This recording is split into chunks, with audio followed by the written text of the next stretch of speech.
Hello all dear student, most welcome. आज जो हम डिस्कस करने जा रहे हैं that is the GPSC assistant engineer road and building 5 October 2025 को जो पेपर हुआ उसमें ऐसे questions on the demanding of students जिनके ऊपर ऑब्जेक्शन लगाया जा सकता है या नहीं लगाया जा सकता, वो सारे क्वेश्चन हम डिस्कस करने वाले हैं। जो स्टूडेंट ने डिमांड किया जिन क्वेश्चंस के ऊपर हमें डिस्कस करना, वो सारे क्वेश्चन हम यहाँ पर कंसिडर कर रहे हैं। ठीक है, देखते हैं क्वेश्चन नंबर 123 के बारे में क्या पूछा गया है। क्वेश्चन नंबर 123 देखिए, a CRO has an impedance of 500 kilo ohm in parallel with a capacitance of 10 picofarad. ठीक है, सीआरओ की कोई प्रोब है, इस तरह से है।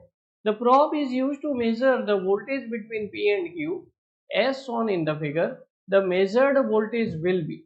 ठीक है, सीआरओ के पास जा रही है पैरेलल में एक प्रोब। ठीक है, अगर हम ऐसा कनेक्ट करें यहाँ पर तो क्या होगा, यही हमें बताना है। और P और Q पे रीडिंग क्या आएगी, तो इसके लिए डायग्राम कैसे बनेगा सबसे पहले हम वो देख लेते हैं। 10 वोल्ट, फ्रीक्वेंसी कितना है 100 किलो हर्ट्ज, 100 किलो ओम, यहाँ पे 100 किलो ओम। अब हम प्रोब का कनेक्शन बनाते हैं। प्रोब में क्या है, एक तो 500 किलो ओम का रेजिस्टेंस है, उसके पैरेलल में 10 पिकोफेराड का कैपेसिटेंस।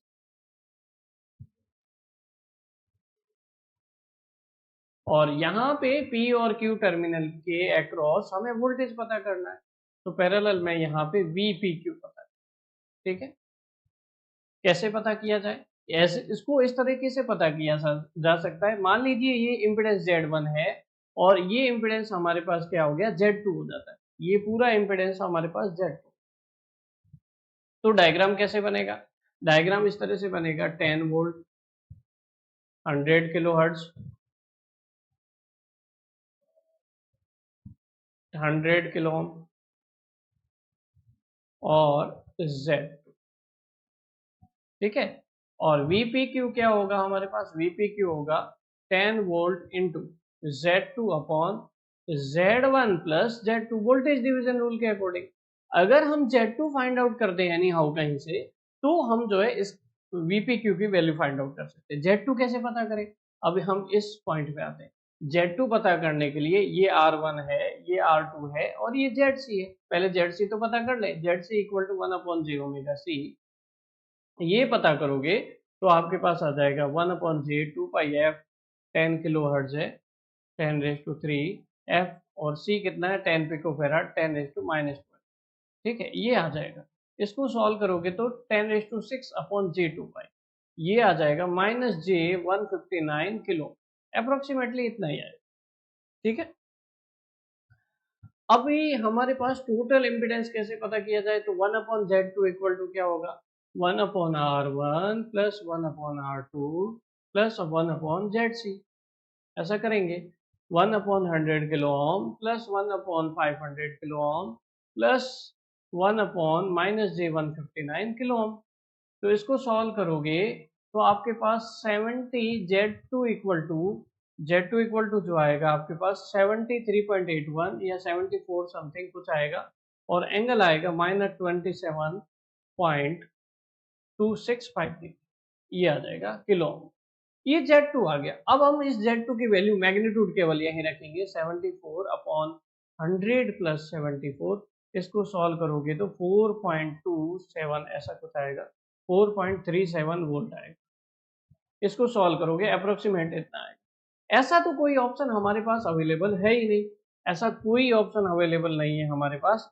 तो अप्रोक्सीमेटली हम ऐसा बोल सकते हैं कि ऐसा कोई ऑप्शन नहीं अवेलेबल है, तो none of the above will be the right answer. और कैलकुलेशन, ये जो कैलकुलेशन है या बैक साइड में जो कैलकुलेशन हमने की है, इस कैलकुलेशन का स्क्रीनशॉट जो है आप ऐड कर सकते हो। इसका स्क्रीनशॉट ले लीजिएगा और ये स्क्रीनशॉट आप अटैच कर सकते हो फॉर द प्रूफ, क्योंकि न्यूमेरिक क्वेश्चन में कोई भी बुक का रेफरेंस नहीं होता है, और बुक का रेफरेंस लेते हैं तो वो कैलकुलेशन जो है चेंज कर देते हैं, डेटा चेंज कर देते हैं एग्जामिनर। ठीक है, इस क्वेश्चन का आंसर इसके लिए, तो ये क्वेश्चन या तो कैंसिल होगा पूरा, क्योंकि इसमें से कोई आंसर हमारे पास करेक्ट नहीं है। ठीक है, अब देखते हैं हमारे पास यहाँ पर जो एग्जामिनर ने दिमाग लगाया इस क्वेश्चन को सॉल्व करते टाइम वो कैसा लगाया? एग्जामिनर ने क्या किया, इसको जे कंसिडर ही नहीं किया, जे ऑपरेटर सीधा ही दिमाग लगा दिया कि Z2 निकाल दिया। कैसे निकाला? 1/Z2 इक्वल टू 1/100 तो हमने भी किया, 1/500 भी किया, लेकिन जे ऑपरेटर की जगह लगा दिया 1/159 सीधा लिख दिया। अगर इसको सॉल्व करोगे तो आपके पास कुछ अलग आएगा, 1/100 प्लस 1/500 प्लस 1/159, ये आएगा 54 कितना आएगा जो एग्जामिनर ने दिमाग लगाया अपना, वो है ना 54.67 kilo.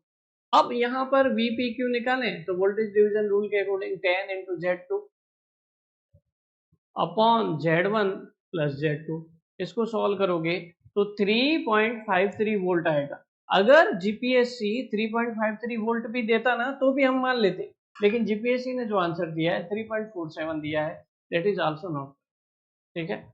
So none of the above will be the right answer. Next question देखो, अगला क्वेश्चन क्या बोला गया, in the circuit shown below the find out the Z parameter value Z12, क्या फाइंड आउट करें? Z12 फाइंड आउट करें।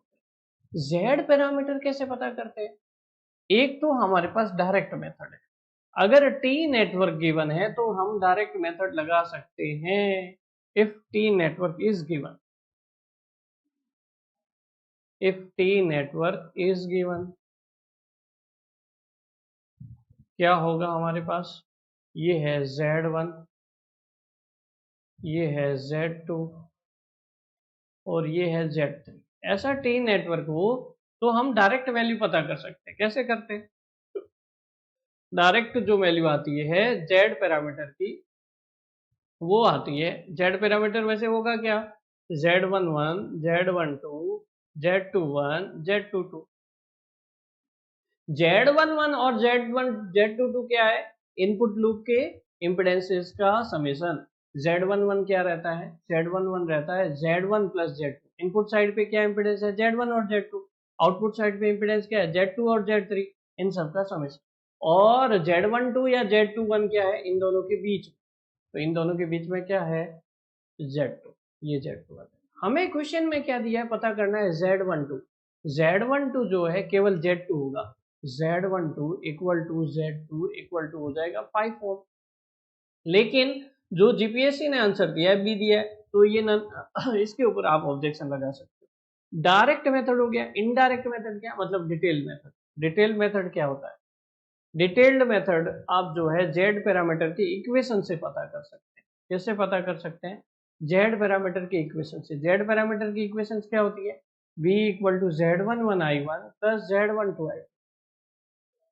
Z12 find out करना है तो I1 को क्या जीरो करना पड़ेगा? If I1 is zero, Z12 is V1 upon I2 with I1 equal to zero. अगर मैं I1 जीरो कर दूं इस डायग्राम में, अगर हम यहाँ पर I1 जीरो कर दें तो यहाँ पे जो V1 अप्लाई किया, यहाँ पे आपने V2 अप्लाई किया, और टू पोर्ट नेटवर्क में डायग्राम आप सभी को बनाना आता है, ऐसा ही होता है। I1 जीरो करते तो यहाँ कोई ड्रॉप नहीं होगा, V1 जो आएगा वो 5 ओम के अक्रॉस ही आएगा और यहाँ से करंट जाएगी I2।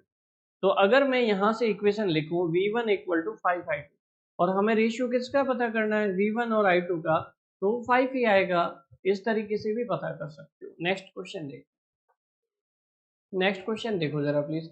The value of y parameter y22 in the circuit given below. पहले हम समझते हैं y22 होता क्या है। उसके लिए y पैरामीटर की इक्वेशन आनी चाहिए, I1 equal to y11 v1 plus y12 v2 और I2 equal to y21 v1 plus y22 v2। हमें तो पता करना है सेकेंड इक्वेशन। सेकेंड इक्वेशन में इफ v1 इज जीरो, अब हम क्या करें? v1 जीरो कर दें तो I2 इक्वल टू आ जाएगा y22 v2 और y22 इक्वल टू क्या होगा? I2 upon v2 with respect to v1 is zero. v1 को जीरो करें तो y22 मिल सकता है। कैसे पता करें? देखो V1 कैसे पता करेंगे? पहले तो यहाँ V1 लगा ही नहीं है, यहाँ तो करंट सोर्स लगा है IS। तो पहले Vs या V1 पता कर लें। तो कैसे पता करते हैं? सोर्स कन्वर्जन लगाते हैं। सोर्स कन्वर्जन कैसे होता है? करंट सोर्स, और ये 1 mho लिखा है तो इम्पीडेंस में क्या हो जाएगा? 1/1 हो जाएगा, तो मतलब 1 ओम ही हो जाएगा, है ना। इम्पीडेंस में अगर आप कन्वर्ट करोगे तो ये सारे ओम में रहेंगे, ठीक है। हालांकि ये मेंशन होना चाहिए था क्लियरली, आप इसके ऊपर अभी ऑब्जेक्शन लगा सकते हो कि ये क्लियरली मेंशन होना चाहिए कि ये जो 1 to 4 लिखा हुआ है इनकी यूनिट क्या है, ओम है या मो है। मो है तो ये करेक्ट आंसर आएगा ही नहीं इनमें से जो जीपीएससी ने दिया है। ओम के हिसाब से करोगे तो करेक्ट आंसर आएगा। फिर भी हम जो है सोर्स कन्वर्जन लगा के इसको सॉल्व करते हैं। 1 ओम, इधर Vs या फिर V1 लिख दो, फिर 1 ओम, फिर 2 ओम, फिर 2 ओम, और फिर 4। ये डायग्राम बनता है I2 V2।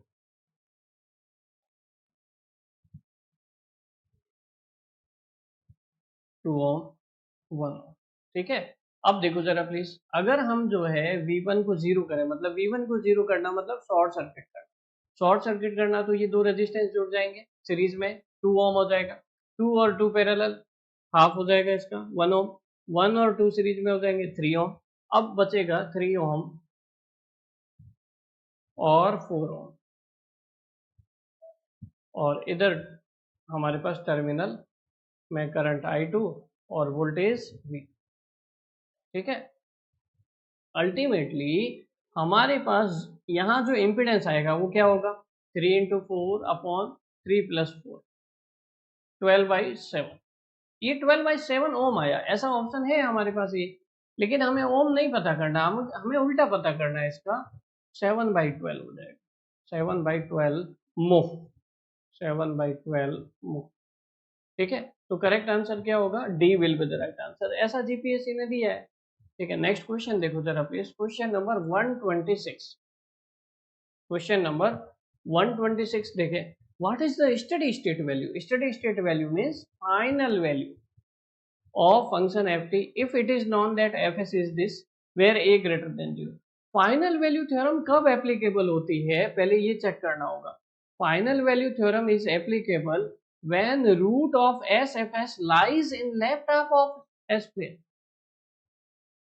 Left half of S plane, S F S. S F S क्या होगा? एस एफ एस अगर आप देखोगे एस से एस कैंसिल आउट हो जाएगा, ये बचेगा B upon S plus one S plus.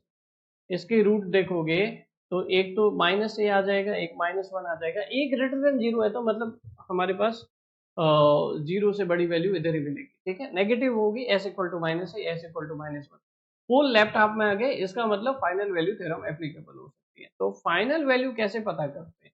अगर टाइम डोमेन में देखें तो limit t tends to infinity रखते हैं एफ टी, लेकिन क्वेश्चन में तो एफ टी दिया हुआ ही नहीं है। तो अगर एस डोमेन में देखें तो लिमिट एस टेंस टू 0 रखते हैं और एस एफ एस करते हैं। Limit S tends to 0, S into F S करोगे तो आपके पास क्या रहेगा? B upon S, S plus one S plus, S से एस कैंसिल आउट, यहां पर बचेगा बी अपॉन ए। ऐसा कोई भी ऑप्शन नहीं है, you can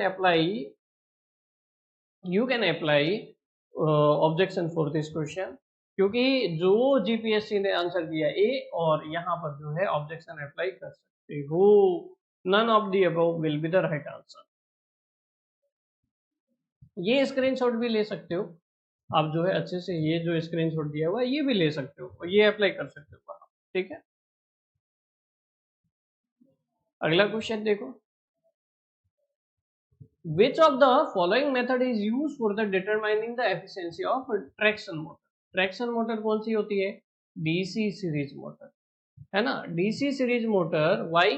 because traction motor ऐसी होनी चाहिए जो हाई स्टार्टिंग टॉर्क प्रोवाइड करे, ठीक है। इसके लिए हॉपकिंसन टेस्ट हो गया, रिटार्डेशन टेस्ट हो गया, फील्ड टेस्ट हो गया, स्विनबर्न टेस्ट हो गया, ये सब जो है कंपाउंड और डीसी शंट मोटर पे अप्लाई किए जाते हैं। डीसी सीरीज मोटर पे बाकी मेथड अप्लाई नहीं किए जा सकते, तो फील्ड मेथड जो है डीसी सीरीज मोटर पे हम अप्लाई करते हैं to determine the efficiency. C will be the right answer. Next question देखो जरा please, the air gap line represents, air gap line का मतलब क्या होता है? जब भी हम किसी जनरेटर की कैरेक्टरिस्टिक्स बनाते हैं, जनरेटर की कौन सी, जनरेटर दो टाइप के हो सकते हैं, डीसी हो सकता है, एसी हो सकता है। एसी जनरेटर मतलब सिंक्रोनस मशीन, या फिर डीसी जनरेटर में हम देखते हैं ओपन सर्किट कैरेक्टरिस्टिक्स बनाते हैं या फिर मैग्नेटाइजेशन कैरेक्टरिस्टिक्स बनाते हैं। कौन सी कैरेक्टरिस्टिक्स, ओपन सर्किट कैरेक्टरिस्टिक्स या मैग्नेटाइजेशन कैरेक्टरिस्टिक्स बनाते हैं। उसमें induce EMF versus field current के बीच में प्लॉट बनाते हैं। जैसे अगर हमारे पास डीसी मशीन है तो यहाँ पे हम डीसी शंट मान लो या डीसी सेपरेटली एक्साइटेड मान लो। तो अगर सेपरेटली एक्साइटेड कंसिडर करते हैं तो हमारे पास यहाँ पे जो इंड्यूस ईएमएफ मिलता है नो लोड कंडीशन में वर्सेस फील्ड करंट के बीच में जो हम प्लॉट बनाते हैं, है ना, वो ओपन सर्किट कैरेक्टरिस्टिक्स है। और उसके लिए जो रेफरेंस लेते हैं हम, क्या लेते हैं, हम एक रेफरेंस लेते हैं, सीधी लाइन बनाते हैं ई वर्सेस आई। तो ये जो लाइन होती है इसको बोलते हैं air gap. Air gap line means open circuit characteristics without saturation, इसका मतलब ये होता है। और ये किस में बनाई जाती है, इंडक्शन मशीन में, थ्री फेज इंडक्शन मोटर में तो बनाई नहीं जाती है। आयरन कोर कोई एयर गैप नहीं रिप्रेजेंट करता। ये तो डीसी मशीन में बनाओ या फिर सिंक्रोनस मशीन में बनाओ, ये will be the right answer. Next question देखो।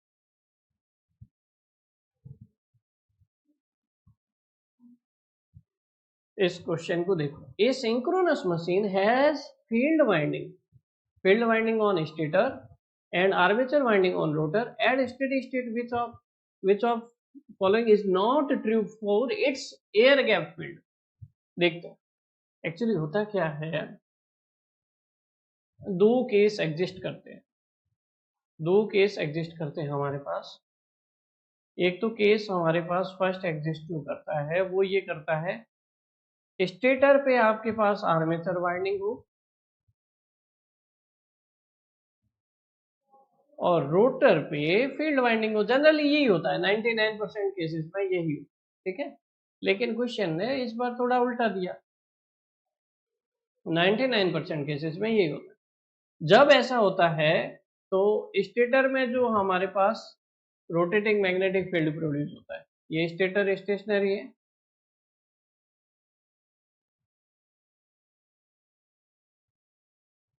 ये स्टेटर बनाया, ये रोटर बनाया। दूसरे केस में भी हम ऐसा ही बनाएंगे, देख बना के रख देते हैं, काम आएगा, ठीक है।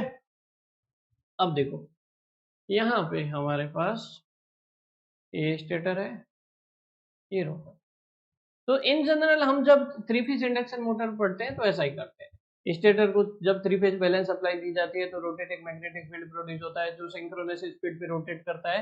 वही मैग्नेटिक फील्ड जो है रोटर से भी लिंक करता है और रोटर भी उसी डायरेक्शन में, सेम डायरेक्शन में रोटेट करने लगता है। हमें तो यही पता है, इसके अकॉर्डिंग हमें जो है आंसर फिर जो है हम डी करेक्ट करते हैं, है ना, डी करेक्ट करते हैं। लेकिन वैसे तो नॉट ट्रू पूछा है, हम देखेंगे क्या होगा।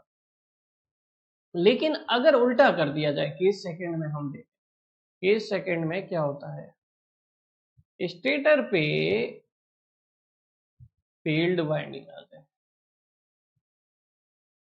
और रोटर पे आर्मेचर वाइंडिंग आ जाए, तब क्या होगा। फील्ड वाइंडिंग से डीसी मैग्नेटिक फील्ड डेवलप होता है, वो कांस्टेंट मैग्नेटिक फील्ड होता है। क्या होता है, कांस्टेंट। तो कांस्टेंट मैग्नेटिक फील्ड तो स्टेशनरी रहता है, स्टेटर भी स्टेशनरी और कांस्टेंट मैग्नेटिक फील्ड भी स्टेशनरी। तो स्टेटर का जो एयर गैप फील्ड है वो स्टेटर के साथ तो स्टेशनरी रहेगा, मतलब पहला स्टेटमेंट करेक्ट। और जब आर्मेचर वाइंडिंग में जो रोटेटिंग मैग्नेटिक फील्ड प्रोड्यूस होता है वो सिंक्रोनस स्पीड में घूमता है, लेकिन रोटर इसके ऑपोजिट डायरेक्शन में घूमता है। यहाँ पे फर्स्ट केस में सेम डायरेक्शन में घूम रहा था, सेकंड केस में ऑपोजिट डायरेक्शन में घूमता है। जब ऑपोजिट डायरेक्शन में घूमता है तो दोनों की स्पीड जो है nearly equal to ns and equal opposite direction में होती है, तो रिलेटिव स्पीड कितनी होगी, ट्वाइस ऑफ ns। तो स्पीड रोटेटिंग जो है वो डबल हो जाएगी with respect to rotor, opposite direction में घूमेंगे, ठीक है। तो हमारे पास rotating ns with respect to rotor नहीं होगा, ये ट्वाइस ऑफ ns होगा, मतलब डी ऑप्शन जो है इनकरेक्ट होगा। इस क्वेश्चन में जो दिया वो हमारे पास सेकंड केस एग्जिस्ट कर रहा है, ठीक है। नेक्स्ट क्वेश्चन देखिए, जो इसका मतलब आप इस पे ऑब्जेक्शन नहीं लगा सकते। नेक्स्ट क्वेश्चन देखिए जरा please. These days, alternators are designed to have larger air gaps for stable parallel operation, higher stability limit, sinusoidal MMF distribution, all of the mentioned। देखो जरा प्लीज, इस क्वेश्चन के ऊपर आप ऑब्जेक्शन लगा सकते हैं, लेकिन हम डिस्कस करते हैं लार्जर एयर गैप का मतलब क्या। Air gap length air gap length air gap length जो होती है एल होती है, S equal to L by mu A. Air gap length L बढ़ जाए तो रिलेक्टेंस बढ़ता है। इंडक्टेंस का फॉर्मूला क्या होता है, N square upon reluctance. Reluctance बढ़ेगा तो इंडक्टेंस घटेगा, इंडक्टेंस घटेगा तो XL equal to omega L, तो रिएक्टेंस घटेगा। अब रिएक्टेंस घटने के पहला फायदा, पहले ऑप्शन के बारे में डिस्कस करते हैं। जब हम पैरेलल ऑपरेशन करते हैं, मान लो दो जनरेटर है, एक का इंड्यूस ईएमएफ E1 है और रिएक्टेंस X1 है, दूसरे का इंड्यूस ईएमएफ E2 है और रिएक्टेंस X2 है, ठीक है। जब हम इन दोनों को पैरेलल में कनेक्ट करते हैं और टर्मिनल वोल्टेज पैरेलल पे सेम होना चाहिए। क्या होना चाहिए, सेम होना चाहिए। ये तभी सेम होता है जब रिएक्टेंस जो है वो कम है ना। तो ऐसा हमारे पास हो गया, रिएक्टेंस कम हो गया, रिएक्टेंस कम होने से टर्मिनल वोल्टेज कम देखने को मिलेगा, है कि नहीं। तो रिएक्टेंस कम होने से टर्मिनल वोल्टेज सेम देखने को मिलेगा, क्योंकि वोल्टेज ड्रॉप होगा ही नहीं। इसीलिए पैरेलल ऑपरेशन क्या रहेगा, स्टेबल रहेगा। पहला ऑप्शन करेक्ट है। दूसरा है higher stability limit. Stability limit define करता है मैक्सिमम पावर, वो होता है ईवी अपॉन एक्सएस। अगर एयर गैप लेंथ कम रहेगा तो सिंक्रोनस रिएक्टेंस कम होगा, मैक्सिमम पावर बढ़ेगी, हायर स्टेबिलिटी लिमिट वो भी बढ़ेगी। तीसरा होता है साइनोसॉइडल एमएमएफ डिस्ट्रीब्यूशन। एक्चुअली जो स्टेटर होते हैं उसमें इस तरह के स्लोट्स होते हैं, इस तरह के स्लोट्स देखोगे।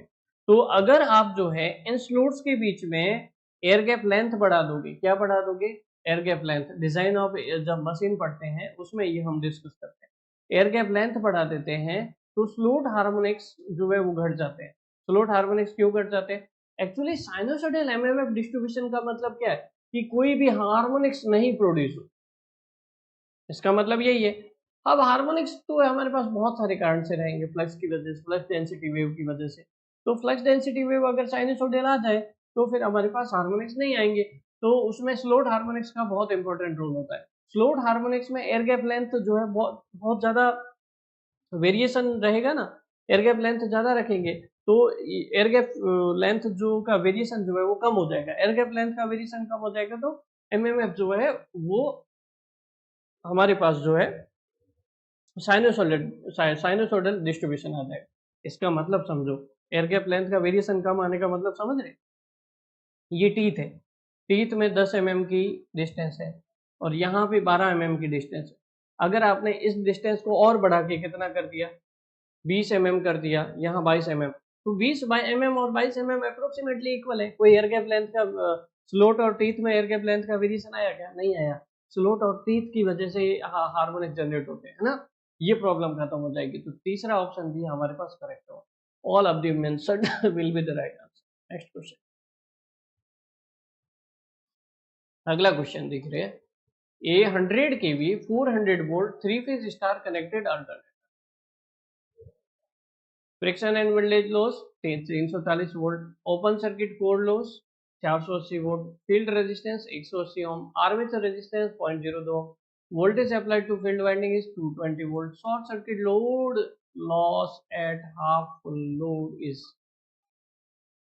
लोड इज क्या दिया हुआ है,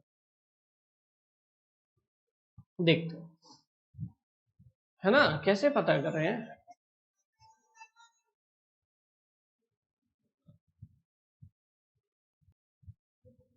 इसमें शॉर्ट सर्किट लोड लॉस का मतलब कॉपर लॉसेस हाफ लोड पे चाहिए, है ना। तो देखते हैं, पहले फुल लोड पे करंट निकाल देते हैं। S equal to √3 VL IL, जो भी आर्मेचर करंट है फुल लोड पे निकालोगे तो एस अपॉन √3 VL। एस क्या है, 100 kV, √3 इंटू 400, ये आपके पास आ जाएगा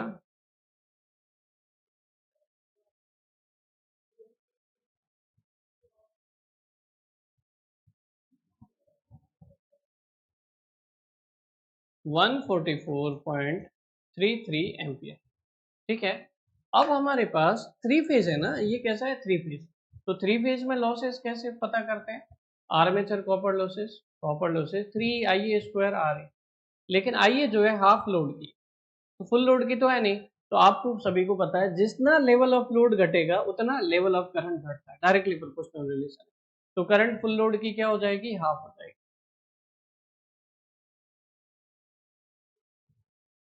3 into Ia full load 144.33 upon 2 square into RA कितना है 0.02, ठीक है, divide by 2 square into 0.02 into 312.5 वाट आ जाएगा। कितना आ जाएगा, 312.5 वाट। ऐसा तो कोई ऑप्शन है ही नहीं, ऐसा कोई ऑप्शन है ही नहीं। ठीक है, तो none of the above will be the right answer. क्यों, ऐसा क्यों बोल रहे हैं सर, जीपीएससी ने तो हमें आंसर कुछ अलग ही दिया है। चलो जीपीएससी ने जो आंसर दिया वो कैसे पता है, क्वेश्चन एग्जामिनर ने जब इस क्वेश्चन को डिजाइन किया सब कुछ चेंज किया, ये डेटा चेंज कर दिया, 440 वोल्ट की जगह 400 वोल्ट कर दिया, लेकिन ऑप्शन चेंज करना भूल गए। 440 वोल्ट से करते हैं इसको, 440 वोल्ट से अगर आप करोगे तो आपके पास यहाँ पे करंट आएगी, यहाँ हमने सोल्व कर रखा है, ये करंट आएगी 131.22 ampere. Same process, Ia by 2 square into RA, इसको सॉल्व करोगे 258.3 वाट आ जाएगा। तो फिर ये आंसर करेक्ट हो जाएगा। तो फिर कौन सा आंसर करेक्ट होगा, ये आंसर करेक्ट होगा। और जीपीएससी ने भी शायद हमारे पास ये आंसर ही दिया है, ये आंसर ही दिया है। ठीक है, तो इसका मतलब वो एग्जामिनर जो है इस 440 वोल्ट को 400 वोल्ट करके ऑप्शन चेंज करना भूल गए। ठीक है, इस तरीके से हम आगे बढ़ सकते हैं। नेक्स्ट क्वेश्चन देखो जरा please. Which error detecting code enables finding double error in digital devices? Digital devices में डबल एरर कैसे आती है, देखो जो पैरिटी मेथड होता है, parity means even parity, odd parity method, उसमें हम जो है उस कोड को बोलते हैं हैमिंग कोड, और Hamming code is also use for the error detection. लेकिन कितने, 1 बिट की एरर पता कर सकते हो उसे, है ना। लेकिन क्वेश्चन क्या पूछ रहा है, डबल एरर्स, मतलब 2 बिट की एरर तो चाहिए कम से कम, है ना। तो पहला ऑप्शन तो हो नहीं सकता, हालांकि करेक्ट है। Checksum method is also correct. Bit generation method, bit generation method तो कोई है नहीं, ऑड इवन मेथड हो गया हमारे पास। Checksum method is also correct, लेकिन ये जो है डबल एरर या 2 बिट की एरर या ज्यादा नंबर ऑफ बिट्स हो और वहां पे एरर पता करना है तो चेकसम मेथड यूज करते हैं। It is the advance method of parity method. B will be the right answer, जैसा जीपीएससी ने दिया वो करेक्ट। अगला क्वेश्चन देखो 160। A bidirectional 4-bit shift register is storing the nibble 110। क्या है, 110 स्टोर किया हुआ है। ठीक है, 4-bit शिफ्ट रजिस्टर है। बाई डायरेक्शनल का मतलब लेफ्ट शिफ्ट होता है ना। क्या होता है, लेफ्ट शिफ्ट। जनरली हम इसको लेफ्ट शिफ्ट बोलते हैं, लेफ्ट शिफ्ट मतलब इधर शिफ्ट होगा। ठीक है, इधर शिफ्ट होगा। द निबल 0111, यहाँ पे आपको एंटर करवाना है 0111। ठीक है, क्या एंटर करवाओगे, 0111। तो सबसे पहले एलएसबी एंटर करवाएंगे, क्या एंटर करवाएंगे, एलएसबी, है ना। सबसे पहले एलएसबी एंटर करवाएंगे। तो हम जैसे ही फर्स्ट क्लॉक पल्स अप्लाई करते हैं तो ये 1 जो है ये अपनी जगह छोड़ देगा, ये इधर आ जाएगा, लेफ्ट से सब इधर आ जाएंगे, ये अपनी जगह 0 यहाँ आ गया, ये 1 यहाँ आ गया, ये 1 आ गया, और ये 1 जो है ये डिस्कार्ड हो जाएगा। अब हमारे पास यहाँ पर जो है कौन सा आएगा, सबसे पहले यहाँ पे 1 आ गया, सबसे पहले एलएसबी भर दिया। फिर second clock pulse, 2 clock pulse बाद चाहिए हमें, है ना। शिफ्ट रजिस्टर कितना स्टोर करेगा सेकंड क्लॉक पल्स में। फिर ये इधर आ गया, ये इधर आ गया, ये इधर आ गया, ये सब इधर आ गए, शिफ्ट हो गया, और इधर वाली एमएसबी डिस्कार्ड हो गई, 1 0 1। और फिर अपन ने, और यहाँ पे अगला एलएसबी के बाद कौन सा है, ये 1 है। तो आंसर क्या आना चाहिए सेकंड क्लॉक पल्स के बाद, 1011, 1011। C will be the right answer. अगला क्वेश्चन देखो, in a non circulating current mode dual converter, दो टाइप के ड्यूअल कन्वर्टर के मोड होते हैं, सर्कुलेटिंग करंट मोड और non circulating current mode. Actually होता है क्या है, हम जब इस तरह से एक ड्यूअल कन्वर्टर हमने यहाँ कनेक्ट कर दिया, इसके एंटी पैरेलल में दूसरा हम ड्यूअल कन्वर्टर कनेक्ट करते हैं और यहाँ बीच में लगा देते हैं लोड। बीच में क्या लगा देते हैं, लोड। तो होता क्या है, नॉन सर्कुलेटिंग करंट मोड मतलब सर्कुलेटिंग करंट तो फ्लो हो ही नहीं रही है। इसका मतलब क्या है, कब नहीं फ्लो होगी, जब एक टाइम पे ये कन्वर्टर रहेगा, ये ऑन रहेगा, ये ऑफ रहेगा। जब ये ऑन रहेगा तो ये ऑफ रहेगा, एक टाइम पे एक। तो हमारे पास operating one converter only is the correct. Circulating current mode मतलब दोनों ऑपरेट कर रहे हैं, दोनों ऑपरेट कर रहे हैं, तब हम क्या सर्कुलेटिंग करंट को कैसे रोकते हैं, जब सर्कुलेटिंग करंट मोड हो तो बीच में हम रिएक्टर लगाते हैं। क्या लगाते हैं, यहाँ रिएक्टर लगा देते हैं, इसका अल्फा 1 अल्फा 2 इस तरह से मेंटेन करते हैं कि इन दोनों का समेशन 180 डिग्री रहे। तो ये जो पहला और दूसरा ऑप्शन है, ये सर्कुलेटिंग करंट मोड है ना, नॉन सर्कुलेटिंग करंट मोड नहीं। ठीक है, ठीक, दो टाइप के हमारे पास ड्यूअल कन्वर्टर के ऑपरेशन। नेक्स्ट क्वेश्चन देखो, C will be the right answer, objection नहीं लगा सकते इसको। अगला क्वेश्चन देखो, in a single pulse width modulation the output waveform is symmetrical about. जैसे सिंगल पल्स विड्थ मॉड्यूलेशन का आउटपुट कैसा है, नॉर्मली जो आउटपुट आता है इन्वर्टर का हमारे पास इस तरीके से आता है। ठीक है, और यहाँ पे अगर हम इसको कैरियर वेव से कंपैरिजन करते हैं, किससे, कैरियर वेव से, ये कैरियर वेव से कंपैरिजन कर दो प्रभु इस तरीके से, तब हमारे पास जो वेव फॉर्म जनरेट होती है उसको पीडब्ल्यूएम वेव क्या बोलते हैं, पीडब्ल्यूएम। ये पीडब्ल्यूएम आएगी। पीडब्ल्यूएम वेव कैसी आती है, पीडब्ल्यूएम वेव इस तरीके से।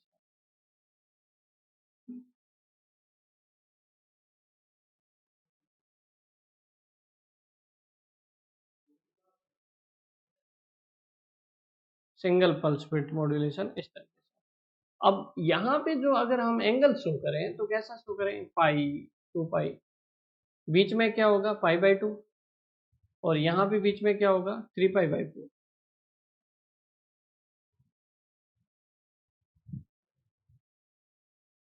3 पाई बाई 2 होगा या 3 पाई बाई 4,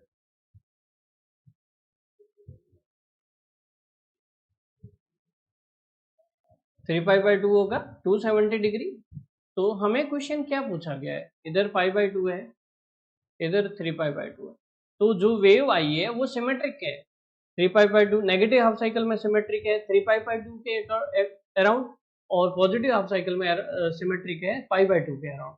तो हमें क्वेश्चन क्या पूछा गया, सिंगल पल्स विड्थ मॉड्यूलेशन में आउटपुट वोल्टेज वेवफॉर्म सिमेट्रिक है in the negative half cycle. Negative half cycle में कौन सा एंगल है, 3 pi by 2, B will be the right answer. ठीक है, कौन सा करेक्ट आंसर होगा, B correct answer. AC voltage controllers, AC voltage controllers are used हैं। AC voltage controller में हम AC voltage regulator होते हैं, वहाँ ट्रैक यूज करते हैं। ट्रैक को हम जो है पॉजिटिव हाफ साइकिल में भी ऑपरेट कराते हैं, नेगेटिव हाफ साइकिल में भी ऑपरेट कराते हैं।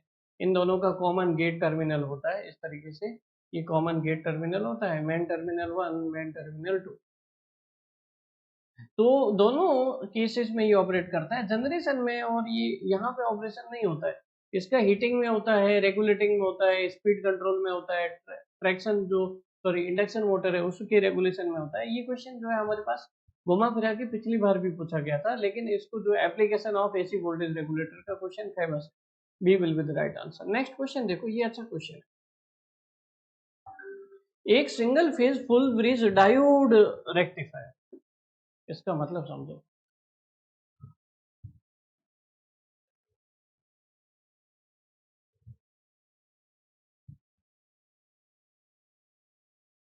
Single phase full bridge diode rectifier, diode rectifier बना दे क्या, डायोड रेक्टिफायर बनाते हैं, एसी सप्लाई लगाएंगे,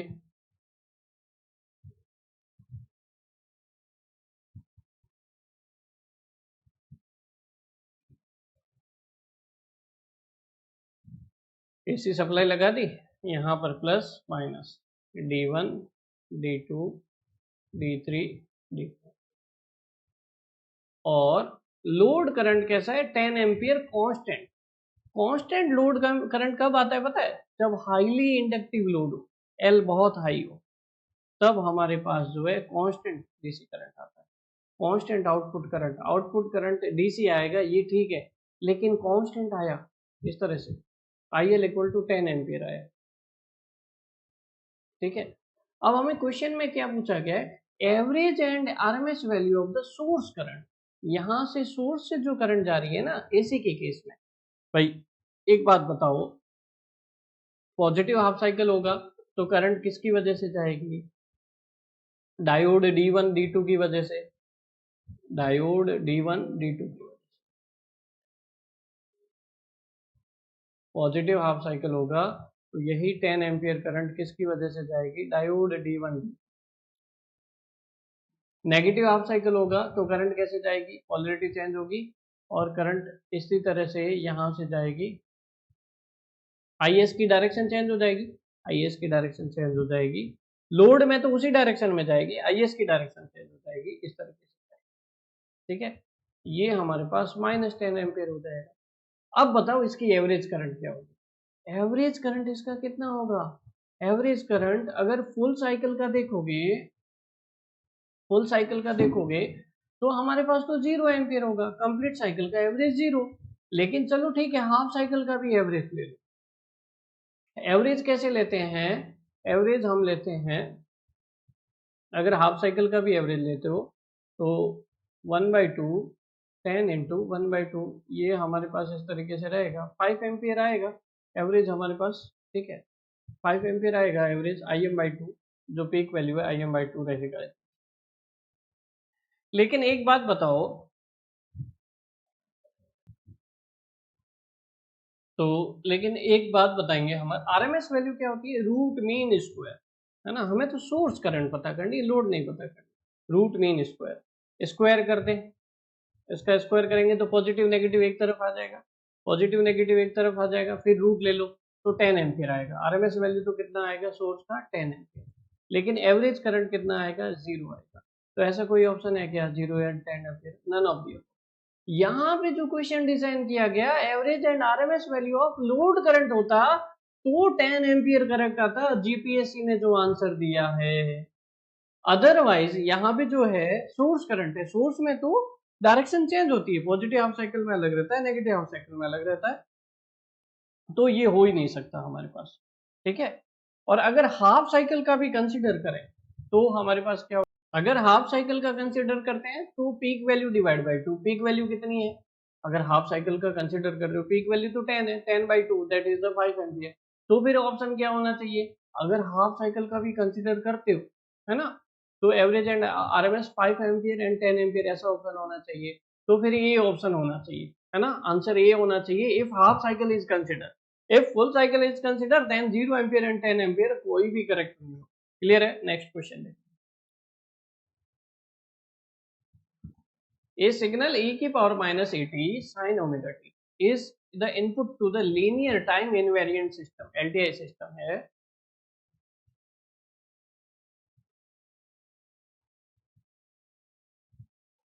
LTI system है,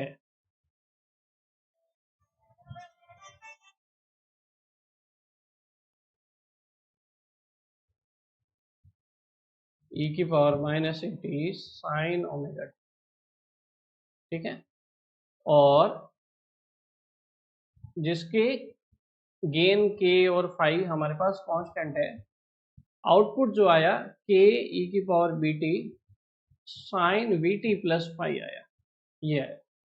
तो क्या पूछा है, द करेक्ट स्टेटमेंट है among the following is, B और ए के बीच में रिलेशन पूछा है, बी और ए के बीच में रिलेशन पूछा है, इक्वल होंगे कि नहीं होगा, ओमेगा और वी के बीच में रिलेशन पूछा है। कभी भी ध्यान दो, लीनियर टाइम इनवेरिएंट सिस्टम होगा, फ्रीक्वेंसी हमारे पास किसी भी केस में नहीं चेंज होती, फ्रीक्वेंसी तो हमेशा सेम रहती है, ओमेगा इक्वल टू वी, ये तो पता ही है, we must equal to omega, ये ऑप्शन हो सकता है, we need not, we must equal omega, A और सी ऑप्शन हो सकता है ना, ए और सी ऑप्शन हो सकता है, ठीक है। ये बी और डी नहीं होगा। अब बी की बात करते हैं, B not equal to A, B must equal to A. तो हमेशा ध्यान रखो लीनियर टाइम इनवेरिएंट कंडीशन में जो एक्सपोनेंशियल टर्म होती है e की पावर माइनस ए टी, वही एक्सपोनेंशियल टर्म आपको जो है बाद में भी देखने को मिलती है। मोटा मोटा केस में ऐसा होता है, ठीक है। तो हमारे पास मैग्नीट्यूड चेंज हो सकता है, एंगल चेंज हो सकता है, बट एक्सपोनेंशियल टर्म भी वही मेंटेन रहेगी। इसका मतलब e की पावर ए टी या बी टी में e और b इक्वल होंगे। तो करेक्ट ऑप्शन कौन सा होगा? c इक्वल होगा, है ना। c b must equal to a और b must omega. Exponential term linear time invariant में चेंज नहीं होगी। Magnitude and phase will change only. K and phi will change. Next question देखो, Z transform of the xn. xn is 245701. xn given है 245701 और 5 पे इन्होंने origin माना है। रेफरेंस किसको माना है? 5। तो 5 पे ओरिजिन माना है। n इक्वल टू 0 पे 5, n equal to 1, n equal to 2, n equal to 3, n equal to -1, n equal to -2, n equal to -2, ठीक है। 5 0 है तो n इक्वल टू 1 पे ये होगा, 2 पे ये होगा, 3 पे ये होगा। 7 0 1 7 0 1। फिर नेगेटिव में 2 और 4 इस तरीके से ये आएगा। अब इसको लिखते हैं कैसे पता है? अगर हम जो है n इक्वल टू -1 है तो n plus 1 equal to 0, n equal to -2 है तो n प्लस 2 इक्वल टू 0, ऐसा लिख सकते हैं ना। इसको क्या लिख सकते हैं? n minus 1 equal to 0। इसको क्या लिख सकते हैं? n minus 2 equal to 0। और इसको लिख सकते हैं n माइनस 3 इक्वल टू 0। ये सिग्नल सिस्टम में लिखने का तरीका होता है। एक्चुअली ये इम्पल्स सिग्नल है। इसको कैसे लिखते हैं? xn इक्वल टू, इधर से शुरू करेंगे। पहला क्या आया? 4 मैग्नीट्यूड है और किस पे? Del n plus 2। n plus 2 मतलब n इक्वल टू -2। फिर 2 मैग्नीट्यूड है डेल n प्लस 1। फिर 5 मैग्नीट्यूड है कहाँ पे? n equal to 0। फिर कितना मैग्नीट्यूड है? 7 मैग्नीट्यूड है n equal to -1। n minus 1 आएगा, 7 डेल n माइनस 1। फिर 0 आ जाएगा, फिर आ जाएगा 1, 1 के लिए डेल n माइनस 3, ठीक है। ये आता है हमारे पास। अब हम जो है इसका जेड ट्रांसफॉर्म लेते हैं। तो अगर पावर पॉजिटिव है तो जेड स्क्वायर हो जाता है, जेड की पावर आ जाता है, जेड की पावर के एक्स जेड आ जाता है। और डेल का जेड ट्रांसफॉर्म 1 ही होता है, ठीक है। तो हम क्या लिखेंगे? यहाँ पे 4 तो मैग्नीट्यूड है और जेड स्क्वायर आ जाएगा, है ना। फिर 2 मैग्नीट्यूड है, जेड की पावर 1 है। फिर यहाँ पे जेड की पावर है ही नहीं, प्लस 7 मैग्नीट्यूड है और इनवर्स नेगेटिव साइड जा रहे हैं, जेड इनवर्स। फिर यहाँ पे 0 है, ठीक है। और फिर जो है ये जेड रेस टू -3, ऐसा कोई ऑप्शन है तो हमारे पास करेक्ट। जेड रेस टू -3 ऐसा कोई ऑप्शन है क्या? यहाँ जेड रेस टू -3 कर दीजिए, बाकी सब है। ये 4 नहीं है, ये 2 है और यहाँ पे 4 है, ठीक है। थोड़ा ये मिस्टेक है, इसको सही कर दे। 2 और, ठीक है। ऐसा कोई ऑप्शन है तो हमारे पास 2z स्क्वायर 4z1 और 5 प्लस z, ये ऐसा डी ऑप्शन देखने को मिलेगा, ठीक है। डी ऑप्शन देखने को मिलेगा। ऐसा जीपीएससी ने भी आंसर दिया है, करेक्ट। नेक्स्ट क्वेश्चन देखो जरा प्लीज। इस क्वेश्चन के ऊपर ऑब्जेक्शन लगाएंगे या नहीं लगाएंगे, ये question mark. Voltage across lowest unit of string is, lowest unit अब कितनी स्ट्रिंग है ये नहीं पता है। ऑफ होल स्ट्रिंग वोल्टेज 34.8% है। स्ट्रिंग एफिशिएंसी इतनी है। Voltage across whole string is, string efficiency पता कैसे करते हैं? पता है? V upon n into V n. V कितना है? टोटल वोल्टेज अक्रॉस स्ट्रिंग, ठीक है। n हमें पता नहीं है, ये एफिशिएंसी है 0.5746 और Vn जो है वो अप्लाइड वोल्टेज का 34.8% है। तो 0.348 इंटू वी से V cancel out, n equal to 5 आ जाएगा। मतलब 5 स्ट्रिंग है हमारे पास। यहां पर अगर आप देखोगे 5 डिस्क है, इसका मतलब ये और कुछ नहीं, 5 डिस्क है। एक बात बताओ, यहाँ पे क्या बोला है, जो लाइन वोल्टेज है उसका कितना परसेंट होल स्ट्रिंग पे वोल्टेज होगा, यही पूछा है ना। यहाँ पे V1 है, V2, V3, V4, V5, V5 आगे हमें पता चल गया 5 डिस्क। यहाँ जो लाइन कंडक्टर है इसका वोल्टेज ये लाइन वोल्टेज है, हालांकि फेज वोल्टेज होगा लेकिन लाइन वोल्टेज कंसीडर करके चल। ये जो VL होता है, V1, V2, V3, V4, V5, सभी के वोल्टेज डिस्ट्रीब्यूशन का समेशन होता है। हालांकि सबसे ज्यादा वोल्टेज जो है V5 पे आएगा और सबसे कम वोल्टेज V1 पे देखने को मिलेगा इन सब का। तो पूरी स्ट्रिंग के अक्रॉस जितना वोल्टेज होगा वही तो लाइन वोल्टेज होगा। इसका स्ट्रिंग एफिशिएंसी से क्या लेना देना, 100% ऑफ लाइन वोल्टेज। अगर ये पूछता फेज वोल्टेज, तो फेज वोल्टेज जो है लाइन वोल्टेज का डिवाइड बाई √3 होता, 57.3% होता है ना। तो फिर हम लिख सकते थे वोल्टेज अक्रॉस होल स्ट्रिंग, तो वोल्टेज तो डिस्ट्रीब्यूट हो गया V1 plus V2 plus V3 V4 V5, तो 100% ऑफ लाइन वोल्टेज होगा, नहीं ऑब्जेक्शन लगा सकते। नेक्स्ट क्वेश्चन, इस क्वेश्चन के ऊपर ऑब्जेक्शन लगा सकते हैं या नहीं लगा सकते, एक बार चेक करते हैं। जीपीएससी ने क्या दिया है, 190 7/5 दिया है, देखते हैं। एक हमारे पास 3 फेज ट्रांसफार्मर है हैविंग लाइन वोल्टेज रेशियो 400, इधर 400 है और इधर 33,000।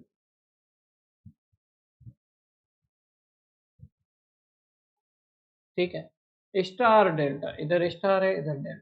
ठीक है, the CT is on at 400 volt side, इधर जो सीटी है 400 वोल्ट साइड पे उसका रेशियो है 1000/5, इधर साइड सीटी का रेशियो क्या होगा, ये क्वेश्चन मार्क, ये हमें पता करना है। इधर क्या होगा सीटी का रेशियो, ये क्लियर है। कैसे पता करें इधर साइड सीटी का रेशियो क्या होगा, इसके लिए एक फॉर्मूला होता है सीटी रेशियो। ये फॉर्मूला हम कई बार बताते हैं कि आपके हर एक एग्जाम के लिए इम्पोर्टेंट, जेटको में भी इम्पोर्टेंट रहता है, डीजीवीएसएल में भी इम्पोर्टेंट रहता है, सभी वाले में इम्पोर्टेंट रहता है। स्टार साइड पे रेशियो दे दिया हमें, कितना दिया, 1000/5। Star side CT ratio is √3 time of delta side CT ratio into secondary line voltage upon primary line voltage. अगर इसको सॉल्व करोगे ये 1.4 आएगा और 1.4 को 7/5 लिख सकते हैं। A will be the right answer, जो जीपीएससी ने दिया है करेक्ट। ठीक है, नेक्स्ट क्वेश्चन देखो। अगला क्वेश्चन देखो, इसके ऊपर ऑब्जेक्शन लगा सकते। देखो, जो एग्जामिनर ने क्वेश्चन कॉपी किए कहाँ से किए हैं वो तो हमें मालूम है, ठीक है, और वहीं पे गलत दिया हुआ है ये आंसर, तो उसी को कॉपी पेस्ट करके एग्जामिनर ने भी उसका सॉल्यूशन यही मान लिया। लेकिन एक बहुत बेसिक सी थिंग है, ये बहुत बेसिक सी थिंग है, कोई भी जनरेटर होता है, इस क्वेश्चन पे हम आते हैं, इस क्वेश्चन को पहले पढ़ लेते हैं फिर हम बेसिक थिंग पे आते हैं। An isolated generator is connected to turbine with its continuous maximum power of max 20 megawatt की मैक्सिमम पावर ले सकता है, बढ़िया बात है। 50 hertz is connected with the two loads of 8 megawatt each operates at, दो 8 मेगावाट के लोड है।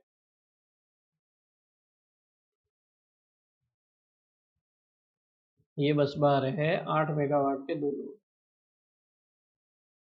ठीक है, generator has 5% drupe characteristics, 5% drupe characteristics, ये 5% क्या होता है, हर्ट्ज पर मेगावाट, इसको परसेंटेज आर लिखते हैं, इसकी यूनिट होती है हर्ट्ज पर मेगावाट। इसके बारे में भी डिस्कस करेंगे। If an additional load of 6 megawatt is added, 6 megawatt का लोड ऐड किया जाता है तो कितना फ्रिक्वेंसी होगी ये बताना। अभी दो लोड है तो 50 हर्ट्ज है, 8 मेगावाट के है तो 50 हर्ट्ज है, 50 हर्ट्ज पे होगा। अभी देखते हैं, एक बात बताओ, इसके बारे में डिस्कस करते हैं। परसेंटेज आर, ये जो हर्ट्ज पर मेगावाट 5%, 50 हर्ट्ज का 5% कितना होगा 50 इंटू 0.05 2.5 हर्ट्ज होगा 2.5 हर्ट्ज। मतलब 1 मेगावाट पे हमारे पास आर की वैल्यू जो आएगी हर्ट्ज पर मेगावाट जो आएगा 2.5 अपॉन 20 हर्ट्ज पर मेगावाट, ये कितना आएगा 0.125 हर्ट्ज पर मेगावाट। इसका मतलब समझिए 1 मेगावाट लोड बढ़ने पर इतना फ्रीक्वेंसी घटेगा। कैसे घटेगा ये हम कैसे बता सकते हैं? देखो जरा प्लीज, मैकेनिकल इनपुट देते हो, इलेक्ट्रिकल पावर आउटपुट बढ़ाते हो, तो हमारे पास एक्सीलरेटिंग पावर क्या होती है? स्विंग इक्वेशन से mechanical input minus electrical power load. Load बढ़ता है एक्सीलरेशन घटता है, एक्सीलरेशन घटता है मतलब स्पीड घटती है, स्पीड घटती है मतलब ns equal to 120 f upon p। Frequency घटती है बढ़ती नहीं है लोड बढ़ने से, हमने लोड बढ़ाया है, फ्रीक्वेंसी बढ़ेगी कैसे? घटेगी। और जीपीएससी ने जो आंसर दिया है 201 पे क्या दिया है? जीपीएससी ने फ्रीक्वेंसी बढ़ा दी है 50.25 how it can be possible? Frequency बढ़ेगा थोड़ी, फ्रीक्वेंसी घटेगा, लोड घटाया है तो फ्रीक्वेंसी बढ़ेगा ना, फ्रीक्वेंसी घटेगा। पहली बात तो यही होगी कि जीपीएससी का आंसर यहाँ गलत हो गया। तो इसको हम कैसे प्रूव कर सकते हैं? सॉल्व भी करते हैं। तो यहाँ पे बोला 6 मेगावाट का लोड, 8 और 8 16 हो गया, 16 और 6 22 मेगावाट तो लोड ये ले ही नहीं सकता, 20 हो सकता है, अधिकतम हम 4 मेगावाट का लोड बढ़ा सकते, तो हमने 4 बढ़ा दिया। ठीक है, 1 मेगावाट पे 0.125 हर्ट्ज चेंज होता है, 4 पे कितना होगा, है ना? 4 पे कितना होगा ये देखना है। 6 मेगावाट इज एडेड, 4 मेगावाट पे 0.125 हर्ट्ज घटता है 1 मेगावाट पे, 4 मेगावाट पे कितना होगा 0.125 into 4, that is the 0.5 hertz. 0.5 hertz की कमी आएगी किसमें से? 50 हर्ट्ज में से। देखो एक आपको एक डायग्राम बनाते दिखाते हैं, ये सब पढ़ाया हुआ है स्पीड गवर्नर कैरेक्टरिस्टिक्स में।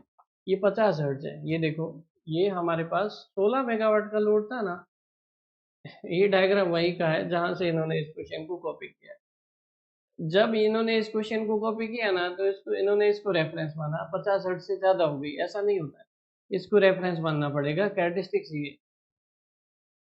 ये कैरेक्टरिस्टिक्स है। 5% ड्रूप, ड्रूप क्या होता है? घटना, ड्रॉप, हम बोलते हैं ना ड्रॉप से ड्रूप बना है, घटना, तो फ्रीक्वेंसी घटेगी। 50 हर्ट्ज कब है? जब हमारे पास ये वाला था, यहाँ पे 50 हर्ट्ज है 16 मेगाहर्ट्ज, फिर लोड और बढ़ाया तो फ्रीक्वेंसी घटेगी obviously.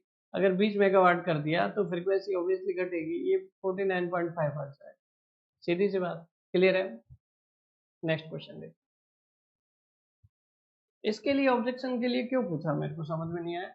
If all sequence voltage at the fault point in a power system are equal then fault is, सारे सीक्वेंस वोल्टेज जो है double line to ground fault में सारे इक्वल है। अगर हम जो है फॉल्ट इम्पिडेंस वगैरह को नहीं कंसिडर करें, न्यूट्रल इम्पिडेंस को नहीं कंसिडर करें, तो VA1 equal to VA2 equal to VA0 रहता है। सारे वोल्टेज लेवल जो है इक्वल रहते हैं double line to ground. Next question देखो,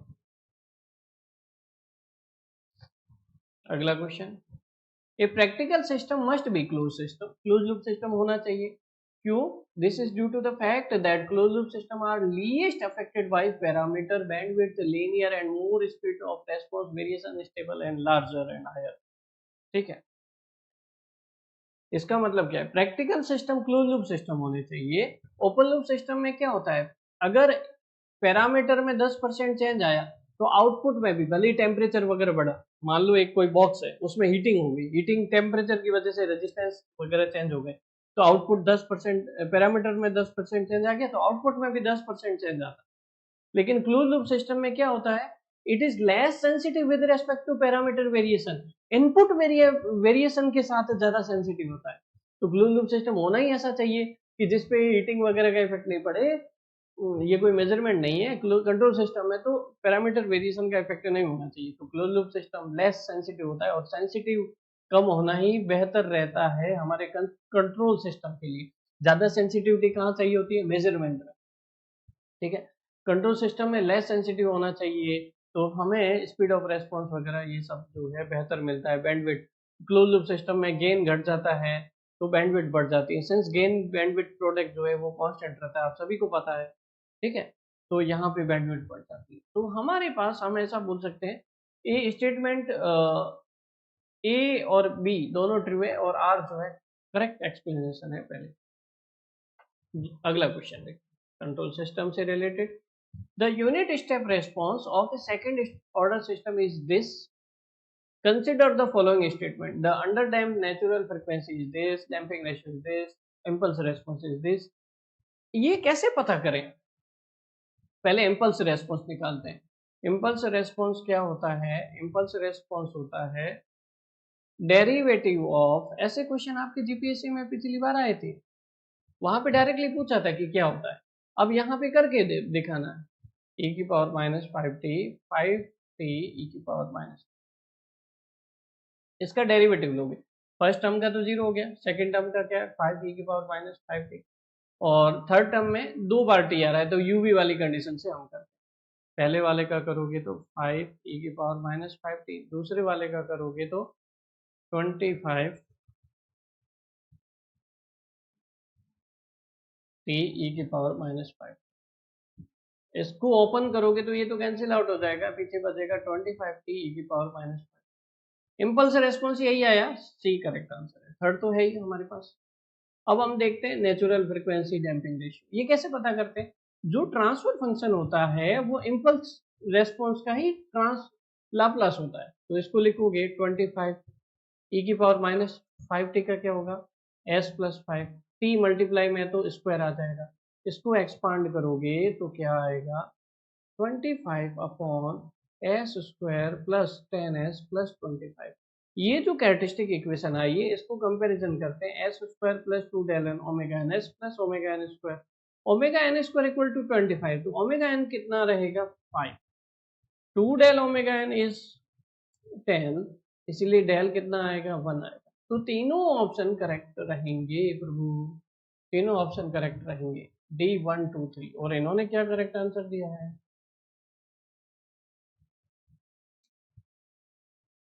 इन्होंने भी डी ही दिया। नेक्स्ट क्वेश्चन देखते हैं। राउट क्राइटेरिया। राउट क्राइटेरिया में हम एरे फॉर्मुलेशन करते हैं जिससे कि इजी कैलकुलेशन हो जाती है। कैसे? This method is use to investigate the method of stability of higher order system. बिल्कुल एरे फॉर्मुलेशन करते हैं, हायर ऑर्डर सिस्टम कर सकते हैं, ये दोनों स्टेटमेंट करेक्ट है, लेकिन एक दूसरे को एक्सप्लेन कर रहे हैं कि ऐसा जरूरी है क्या करेक्ट एक्सप्लेनेशन? नहीं, बी ऑप्शन करेक्ट होगा। क्यों? क्योंकि देखो जरा प्लीज, जैसा जीपीएससी ने दिया वही है। वाई? बिकॉज इसमें ऐसा नहीं लिखा हायर ऑर्डर सिस्टम के लिए, इसलिए यूज करते हैं क्योंकि हमने जो है रूट वगैरह, अंडर रूट की कंडीशंस, रूट वगैरह नहीं निकालने होते हैं, डायरेक्टली टेबल से हमारे पास सिंपलर कैलकुलेशन हो सकती थी, ऐसा रीजन में लिखना था, तभी तो हम बता सकते हैं, अदरवाइज तो बी हमारे पास करेक्ट है। कंट्रोलर क्या करता है? कंट्रोलर में हमारे पास यहाँ कंट्रोलर कहाँ लगाते हैं? ये जो एरर डिटेक्टर होता है उससे एरर सिग्नल जनरेट होता है, यहाँ से तो फीडबैक सिग्नल आता है, फीडबैक सिग्नल से यहाँ एरर सिग्नल जो जाता है वो कंट्रोलर, ठीक है। कंट्रोलर जो एक्चुएटिंग सिग्नल जनरेट करता है अकॉर्डिंग टू एरर सिग्नल, जैसा एरर आएगा वैसा कंट्रोल सिग्नल चेंज करेगा। तो it will create the control signal but modify करेगा अपने रिक्वायरमेंट के अकॉर्डिंग, अपने एरर सिग्नल के according. C will be the right answer. ये हमारे पास किसी ने डाउट पूछा था, it is related to the micro controller, since इसमें एक्सपर्टीज नहीं अपनी, लेकिन जो इसका डिटेल सॉल्यूशन है वो मैंने दिया हुआ है, 4 क्लॉक साइकिल, जो जीपीएससी ने आंसर दिया वो करेक्ट। यहाँ पे भी आप जो गूगल पे सर्च करोगे, एक्चुअली ये डाउट क्यों आ रहा है, गूगल पे सर्च करने पर, चैट जीपीटी में सर्च करने पर कई लोगों ने चैट जीपीटी से वो बनाया है आंसर, तो वो गलत है प्रभु, ठीक है। हर एक चीज चैट जीपीटी पे, गूगल पे सही होने लग गई तो फिर तो वारे न्यारे है ना। देर इज एक्यूरेसी में मैटर बट कॉमन सेंस होना जरूरी है। 34 साइकिल क्लॉक्स एंड 802 से 86 इज रीसेट, जो जीपीएससी ने दिया वो करेक्ट, ठीक है। एचवीडीसी एलसीसी हैव, एक्चुअली इसका क्या मतलब है? एचवीडीसी क्या होता है? High voltage DC.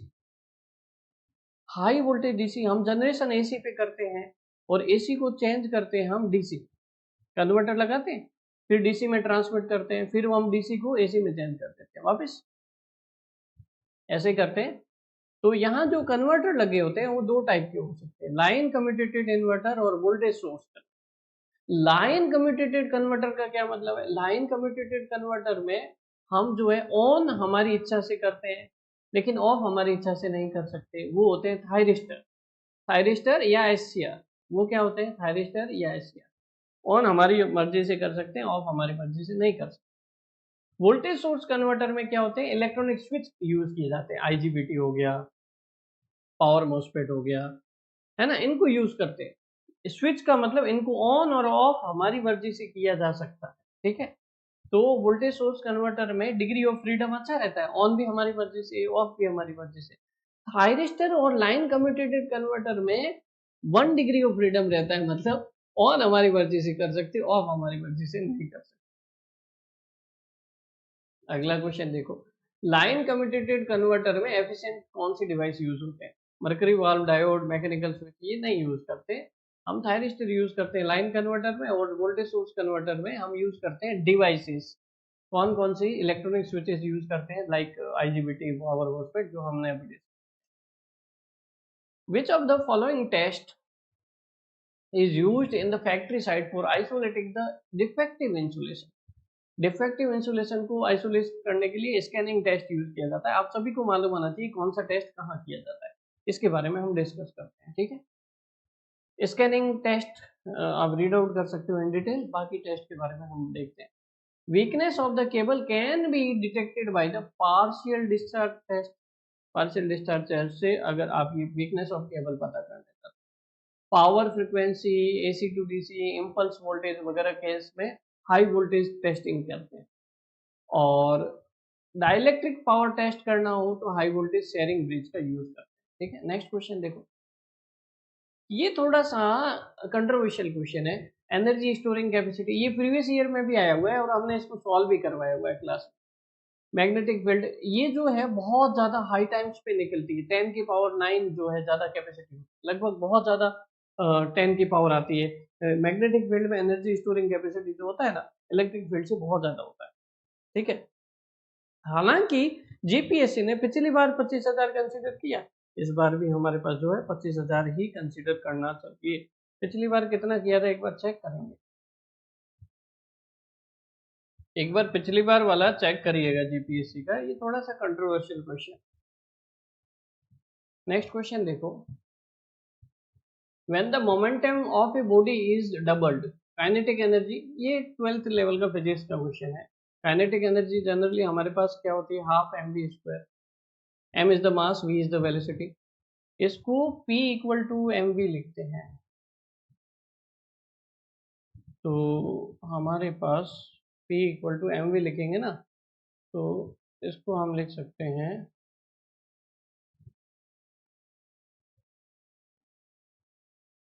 इसको हम लिख सकते हैं half P square upon m. इसको वापस अगर हम P स्क्वायर को लिखें, m square v square upon m, तो यही आएगा। हम इसको ऐसा भी लिख सकते हैं, half P square upon m. P is the momentum, ठीक है। फर्स्ट केस में काइनेटिक एनर्जी इतना है, मोमेंटम को डबल कर दिया, डबल कर दिया तो काइनेटिक एनर्जी पे क्या फर्क पड़ेगा? हाफ ट्वाइस ऑफ पी का स्क्वायर अपॉन एम, तो ये हो जाएगा 4 into half p square upon m. ये 4 टाइम हो जाएगा, जितना है उसका 4 टाइम्स हो जाएगा। C will be the right answer. यहाँ पे क्या आंसर दिया है इन्होंने? यहाँ पे 239 में क्या आंसर दिया जीपीएससी ने? जीपीएससी ने रिमेन्स द सेम लिखा है। ये आप जो है ऑब्जेक्शन लगा सकते हो, ठीक है, ऑब्जेक्शन लगा सकते हो, फिजिक्स की बुक में मिल जाएगा आपको। नेक्स्ट क्वेश्चन देखते हैं, इसके बारे में भी बात कर रहे थे students. Which is not a type of fuel use for a steam power plant. देखो एक बहुत सीधी सी बात है, स्टीम पावर प्लांट हम बोलते हैं कि स्टीम, जिसका आउटपुट स्टीम है, हालांकि यूरेनियम का आउटपुट भी स्टीम ही रहता है। यूरेनियम जब न्यूक्लियर फिजन प्रोसेस से करते हो बर्न, और उसको प्रोसेस से गुजारते हो, तो फिर इवेपोरेटर वगैरह से हमारे पास जो है स्टीम ही निकलता है, नेचुरल गैस फायर्ड भी स्टीम निकलता है, कोल फायर्ड भी स्टीम निकलता है, ऑयल को बर्न करोगे तो भी हमारे पास जो है उसके बाद स्टीम निकाल सकते हो, ठीक है। तो स्टीम पावर प्लांट का मतलब क्या है? स्टीम पावर प्लांट जो जनरली बोला जाता है थर्मल पावर प्लांट को बोला जाता है, थर्मल पावर प्लांट को ही स्टीम पावर प्लांट बोला जाता है, ठीक है। ये आपके दिमाग में क्लियर होनी चाहिए। थर्मल पावर प्लांट में कोल यूज करते हैं, नेचुरल गैस भी यूज करते हैं, ऑयल भी यूज कर सकते हैं अगर उसको बर्न करके यूज करते हैं। यूरेनियम कभी नहीं यूज करते, जो जीपीएससी ने दिया है ऐसे ही वही करेक्ट है, उसमें आप जो है ऑब्जेक्शन नहीं लगा सकते। हाँ, कहाँ लगा सकते हो? यहाँ लगा सकते हो। ये जो स्क्रीनशॉट है यहाँ पे आप लगा सकते हो, बीएल थरेजा का स्क्रीनशॉट है, आप ले लीजिएगा, कंपैरिजन ऑफ पावर प्लांट, वहां से आपको मिल जाएगा, ठीक है। तो अब देखो, विच of the following is not an advantage of A steam power plant? Steam power plant low initial cost, high efficiency, can be built anywhere, can use A variety of fuels. इसका एडवांटेज है लो initial cost, और इसी को इन्होंने जो है disadvantage माना है। हाई एफिशिएंसी नहीं होती है, हाई एफिशिएंसी तो किसकी होती है? हाइड्रो पावर प्लांट की, लेकिन हाइड्रो पावर प्लांट की इनिशियल कॉस्ट ज्यादा होती है। तो लो इनिशियल कॉस्ट तो एडवांटेज है, ये आप देख सकते हो, ये वाला सेकंड पॉइंट है। Steam power plant initial cost is lower than those of hydroelectric and nuclear power plant। सही बात, इसी को जीपीएससी ने करेक्ट माना है, तो इसलिए आप जो है इसके ऊपर ऑब्जेक्शन लगा सकते हैं, ठीक है। एफिशिएंसी वाला आप जो है सही मान सकते। जो हमारे पास पेरिस क्लाइमेट एग्रीमेंट हुआ, उसमें क्या बुलाया गया कि 2 डिग्री सेंटीग्रेड से ज़्यादा ग्लोबल एवरेज टेम्परेचर से ज़्यादा टेम्परेचर नहीं बढ़ना चाहिए, है ना। Increase in global temperature below the 2 degree centigrade. इसमें टेम्परेचर बढ़ रहा है हर साल, लेकिन 2 डिग्री सेंटीग्रेड से ज़्यादा नहीं होना चाहिए, ऐसा हमें पता होना चाहिए। ये भी क्लास का क्वेश्चन है, इसमें हमने क्लास में सॉल्व भी करवाया था। It is also the question of test series. IS 732 leakage current is an installation should not exceed the full load current 1 by 5000, ठीक है। ये इंडियन इलेक्ट्रिसिटी रूल के अकॉर्डिंग है। It is the last question. Question देखिए जरा, पूरे balance 3 phase 3 wire system with input power of 10 kilowatt at 0.9 factor, the reading on both wattmeter are respectively। Reading दोनों wattmeter पे क्या होनी चाहिए? क्या गिवन है? इनपुट पावर, टोटल पावर दिया हुआ है 10, power factor cos 5.9।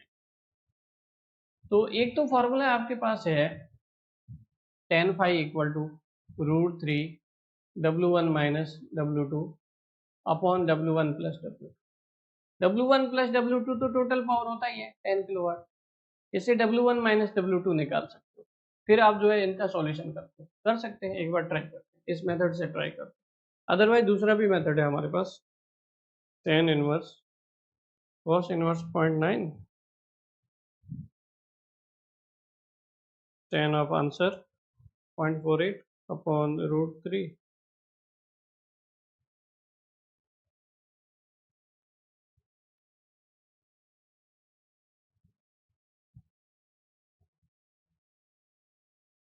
into tan। W1 minus W2 is 2.8 approximate 2.8 kilowatt, और W1 प्लस W2 कितना है? 10 किलोवाट। अब इनको जोड़ दो, तो 12.8 डिवाइड बाई 2 6.4, लगभग 6400 वाट आएगा आपके पास, लगभग अप्रोक्सीमेट, कैलकुलेशन अप्रोक्सीमेट कर रहे हैं। और W2 इसमें से बचा हुआ 10 में से घटा दो, लगभग आपके पास 3600 वाट आएगा, ठीक है। ऐसा डी ऑप्शन हो सकता है, और यही जीपीएससी ने शायद यही आंसर दिया है ना, यूपीएससी का भी यही आंसर है। इसके अलावा भी आपके पास कोई डाउट, ऑब्जेक्शनेबल क्वेश्चन आपको लगता है तो ग्रुप में कमेंट करिएगा, आई विल सॉल्व इसको तुरंत। जो है आप वीडियो को देखिएगा, और इसके जो है फिर भी कोई क्वेश्चन रह जाता है तो हम उसको अप्लाई करेंगे।